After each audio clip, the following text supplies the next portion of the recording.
Un style d'apprentissage, c'est la manière dont une connaissance ou un savoir-faire va être acquis par une personne qui est en train d'apprendre. On entendra souvent « je suis plutôt visuelle » ou « je suis plutôt auditive ». Ces exemples-là définissent bien ce qu'est un style d'apprentissage.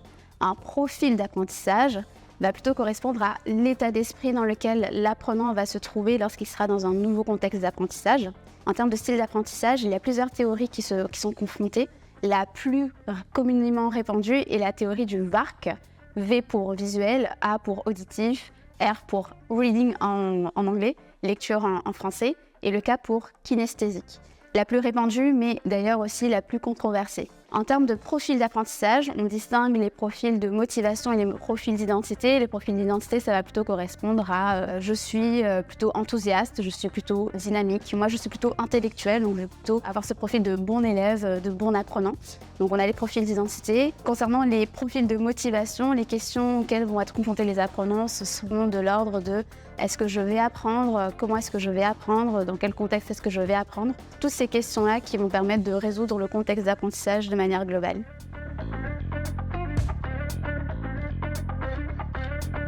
J'y répondrai dans un premier temps en définissant ce qu'est l'apprentissage. L'apprentissage se passe lorsque l'on traite un certain niveau d'informations dans un nouveau contexte donné, on les stocke et on les remobilise à nouveau. Donc il y a eu un apprentissage et la mémoire s'est opérée. Est-ce qu'on peut tous apprendre à tout âge ? Il y a une sorte de pensée commune qui est de dire qu'à un certain âge donné, on ne peut plus vraiment apprendre. Alors que notre cerveau bénéficie d'une certaine plasticité cérébrale et on peut tout aussi bien apprendre une nouvelle langue, une nouvelle connaissance à 10 ans qu'à 60 ans. La différence qui va opérer, c'est plutôt dans le temps que nous prendra une nouvelle connaissance à apprendre. Forcément, à partir d'un certain âge, ce sera un petit peu plus long à apprendre.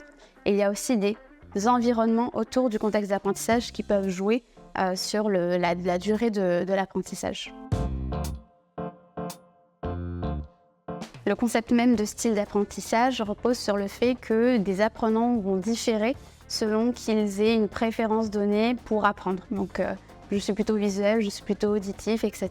Il est évident aujourd'hui que nous sommes tous différents et que nous avons tous des préférences d'apprentissage, mais là où il y a un débat, où il n'y a pas consensus en fait au niveau de la littérature scientifique, c'est que ces différences ne justifient pas que des formations doivent s'adapter aux préférences des personnes. Ce n'est pas parce que moi je serai plutôt auditive et que je ne vais faire que regarder des vidéos que des formations vidéo-based learning vont être les plus pertinentes pour que je retienne vraiment l'information. Donc il y a aujourd'hui débat, il y a cette évidence qu'on est tous différents, que l'on apprend tous de manière différente, mais ces différences ne justifient pas le gain d'apprentissage et de connaissances derrière.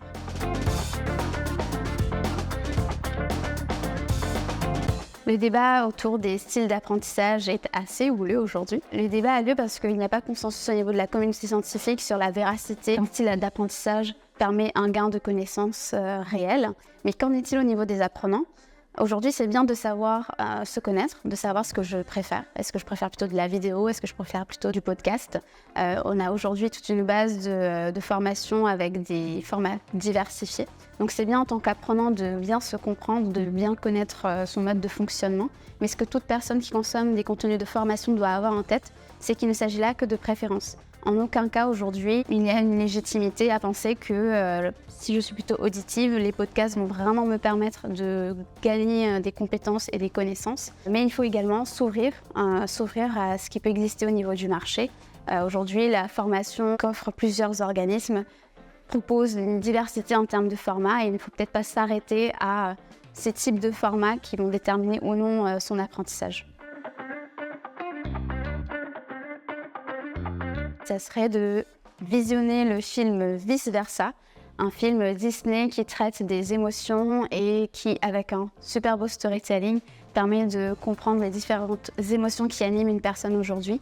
Pourquoi est-ce que je parle de cette référence ? C'est parce qu'en matière d'apprentissage, ce que je recommanderais, c'est que chaque apprenant apprenne à comprendre comment est-ce qu'il fonctionne pour qu'il se mette dans les meilleures conditions possibles lorsqu'il apprend une nouvelle connaissance ou un nouveau savoir-faire.